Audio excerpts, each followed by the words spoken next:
What's up? What's up? Coming in hot. Coming in hot. Cat, what's up? The military's gonna take over Washington, D.C. You're about to watch a coup happen. Get the fuck out, Cat. Are you serious? I don't know, maybe.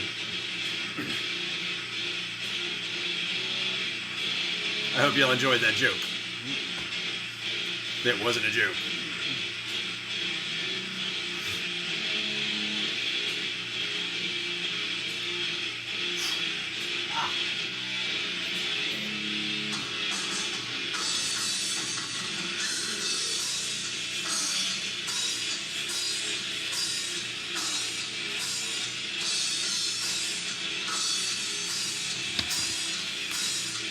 Now that I got your attention with that, it's Coffins from Japan, because I legitimately like this band, and this song right here is most definitely one of the reasons why I like this band.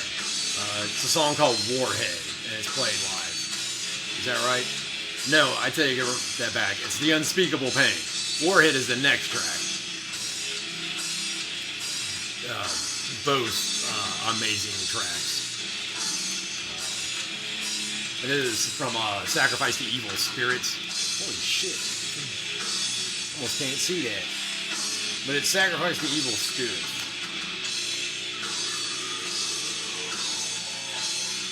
Yeah, Japanese. Almost death punk, death thrash. I am not sure. I really don't know what they... Death metal. I'll definitely take that. It is a death metal. What kind of death metal? It's not just death metal. It's like, what kind of death metal? I don't know. I just want to tell you right now, they're from Japan. Does that help? And they're like, okay, yeah, that helps me a lot. Because the Japanese have such unique, but somehow relatable at the same time, like, ways of dress and performance and style. Yeah. It's definitely got this vibe all its own, and it's very recognizable, but it is still very familiar, you know, to you, whatever your style is. Damn, Coffins fucking nails it.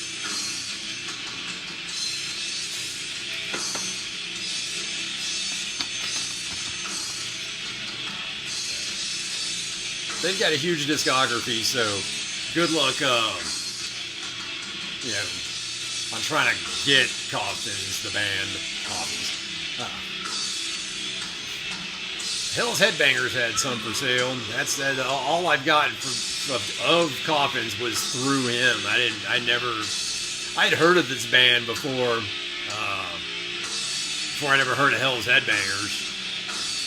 You know, I'd listened to Coffins on YouTube many times, and then I found Justin, and then found like, oh, he has this band. Oh, I like this band. Let's get physical copies of that. So yeah, I was happy that that dude was able to get some of this weird shit that I've been seeing on YouTube, because there's so much I know through YouTube. Well, he can't get everything. It's cool that he can get any of it. So much is on Spotify and not on YouTube. It's so weird. I don't really care for Spotify. And then I hear the Spotify bands, and I don't really think the Spotify bands are... Sometimes they're not all that. And sometimes they only sound good through earbuds. You know, like they don't sound, or headphones. They don't sound good through like live setting, because some of those bands never play live. That was all like recorded in a studio, like over days and stuff. It wasn't well rehearsed music. They didn't well rehearse it until after they wrote it. Anyways, this dude, Fosev Trippy. Like 4-7 Trippy, that's cool. Fosev Trippy. It's coming at you, man. You're such a cool person. Who you are comes out, and just the things you reference. And come up with, you're a bass guy. Oh, I'm bass. Oh shit. Fosev Trippy said, I'm bass, y'all. Damn, that's I've heard it several times. I don't remember who the first person was that said it, honestly, because I've heard it quite a bit now. That is like the top compliment I think a person can receive, at least in my mind. anything beyond based is just, wow, how do we quantify based multiple times over?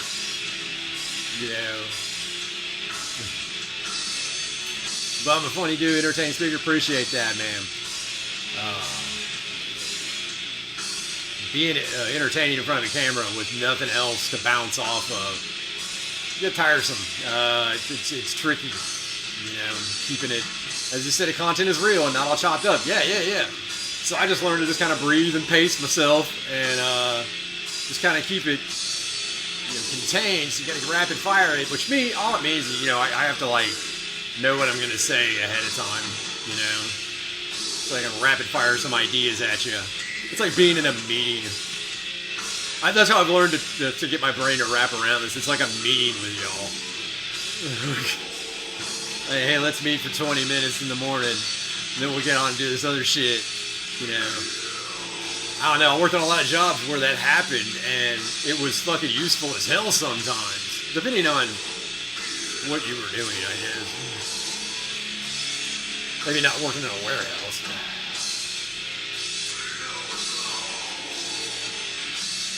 Well, that's very kind of Jose Trippy.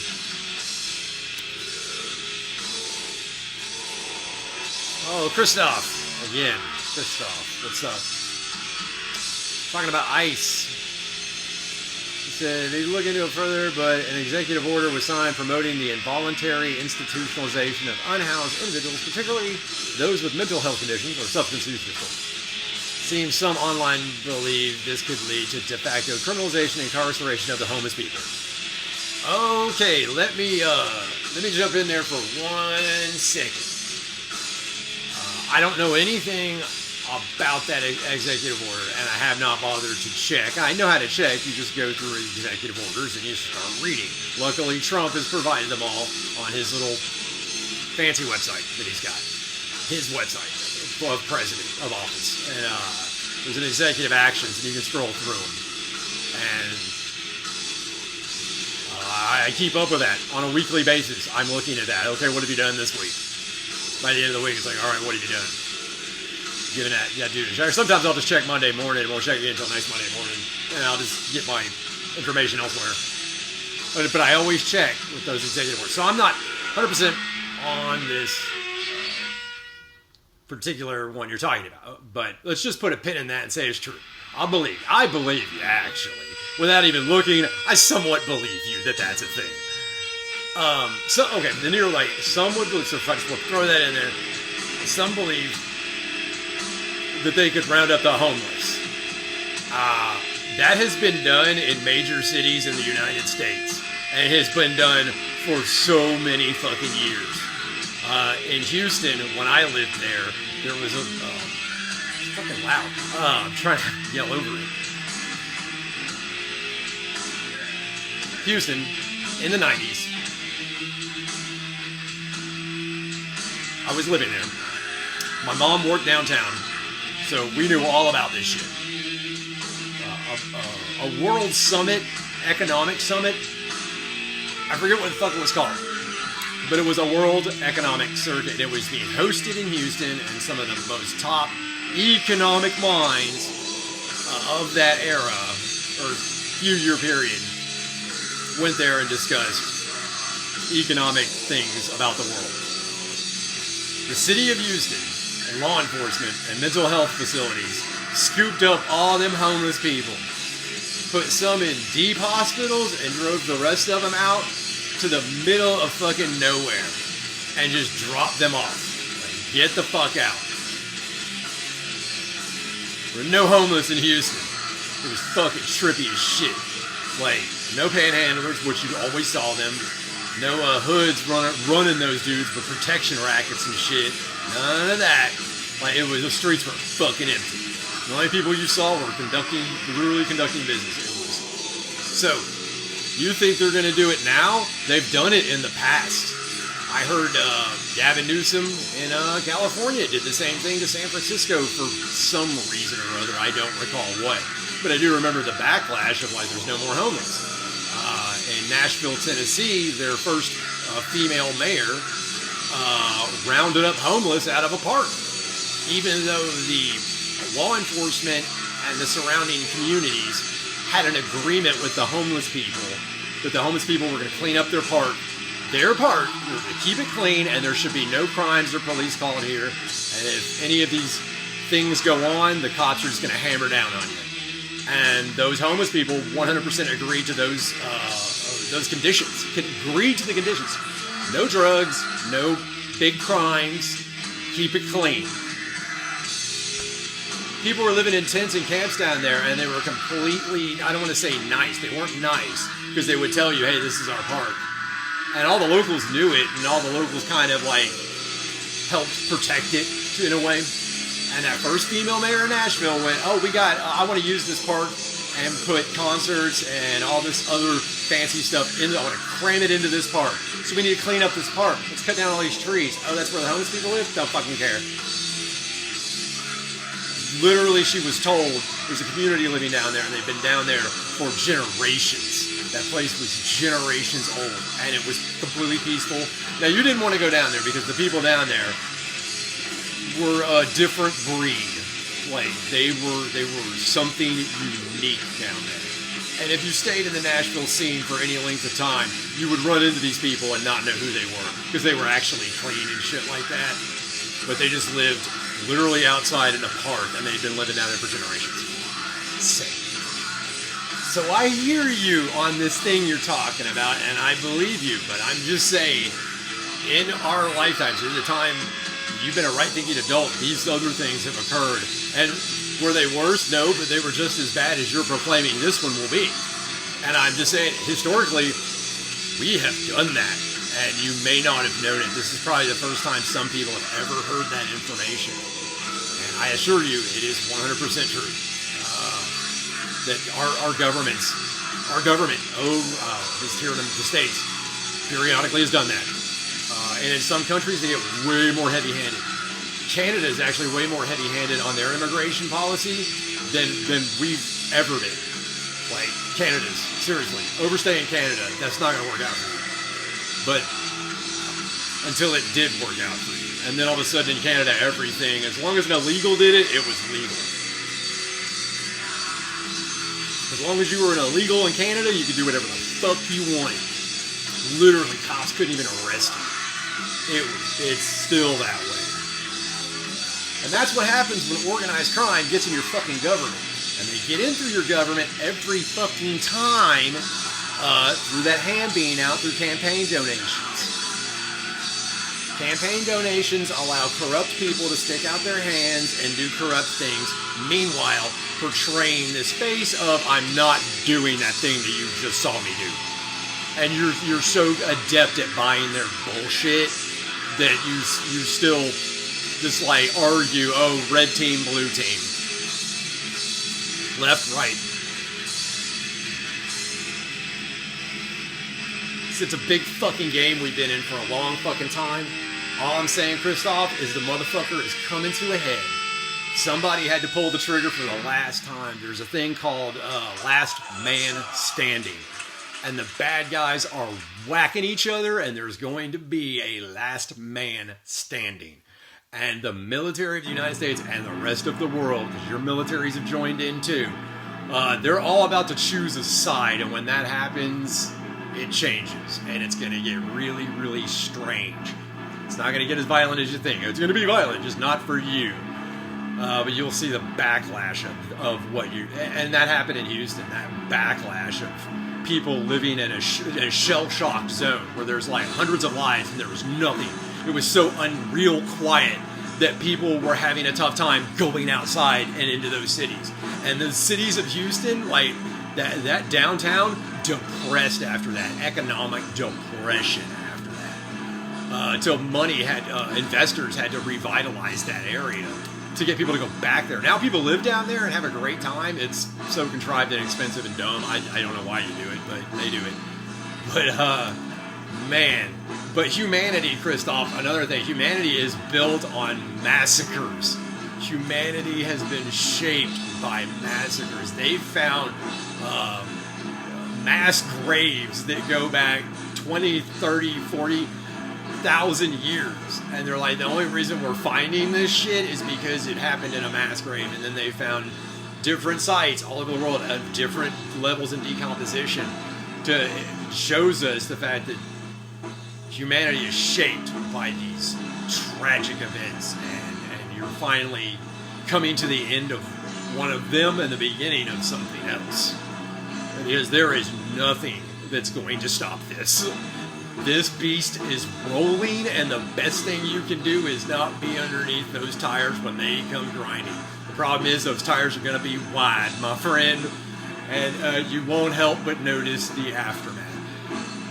I know a lot of people think I don't want to be gobbled up in that and never seen again. It's like, that might honestly be a good thing if that happened to you. Because living through these traumatic events shapes you in such a way that you're not only you're marked for generations as the generation that saw that bullshit. Like, oh, you're the ones who did that or were there for that. It's like, wow. So get ready to be. You feel like an outcast? You're about to be a generational outcast. You feel like a pariah? You're about to feel like a generational long pariah. It's like generations don't trust you, and they don't even know why. They just know not to. Oh, that's the world some of us are heading in if we live long enough. My God, if that isn't the most humbling experience a human can face.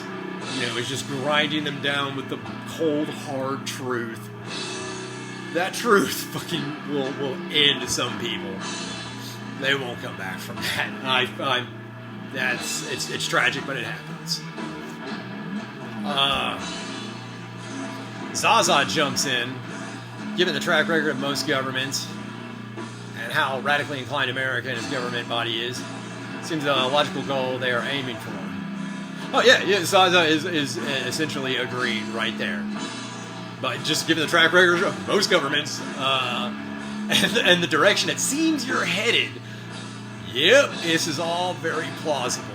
Seems logical with what they're aiming for. Remember, it's never just something small. Yeah, they always tell you, oh, we're just going to do this one thing. Boom. Ah, man, give them an inch, take a mile. Give them an inch, take a mile. And they go step by step towards an authoritarian. Things always seem to lead, once you lose control of the people, the only way to regain control of the people is to be authoritative over them. You're only authoritative because you're losing control. So this is a step not of them hurting us, but our pushback on them. Authoritarianism always shows up when they lose control. And not only have they lost control, they lost it a long time ago, and you didn't notice.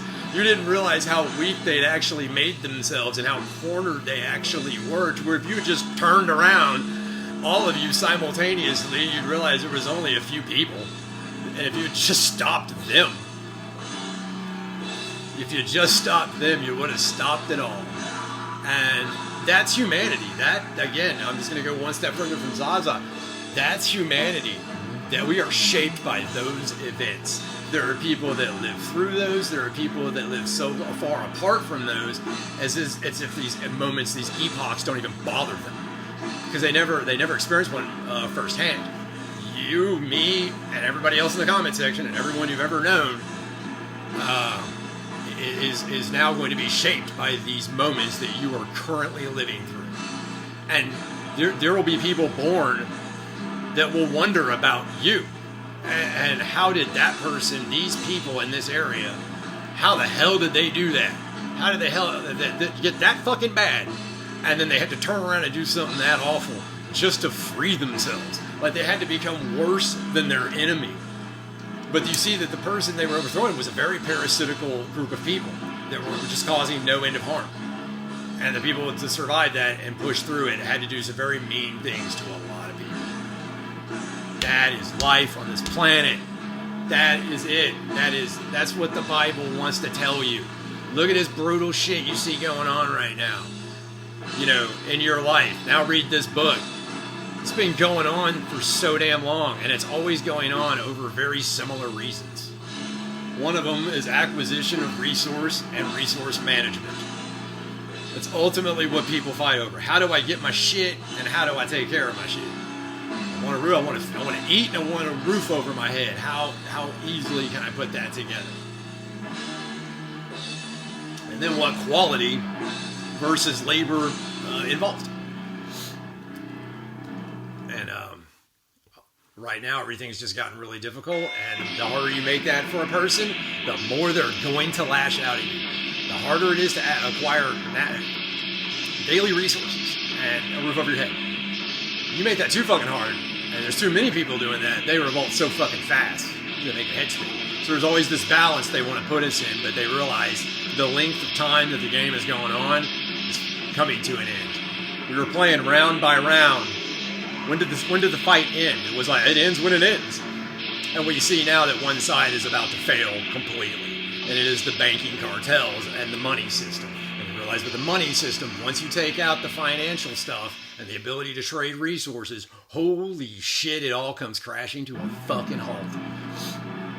But now is a good time to phase out of one system and phase into another system. So if any of you in the corporate world understand these phasing processes, and some of you guys in construction might know this too. You have a phase one and a phase two. You come in and do one set of work, and you move all that crap out, then you move in another set of work and start building your new infrastructure.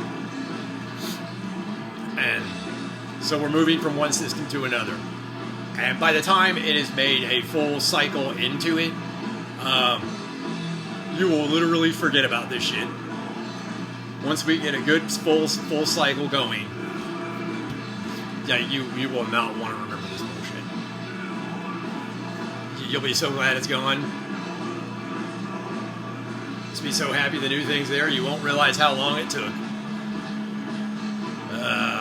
But that's life on this planet, and you're living through literally, these are the times that you're living through in the past 100 years, the past 100 years. So anyone you've ever known and some people you've never met, we have all collectively led through something that we went for hundreds, if not thousands of years not experiencing this.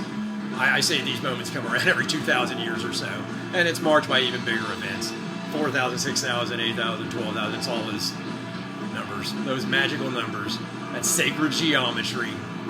Like stars, man. The stars and tumblers and a lot, dude. They're just watching it all line up.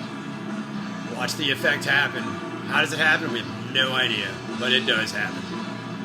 Studying it. And this has been my time on this earth, and I'm just sharing that with the rest of y'all. Here's what I've gained. I hope I don't have to do this again. I hope I pass the test so I can move on to something else. Because life on earth, as fun as it is,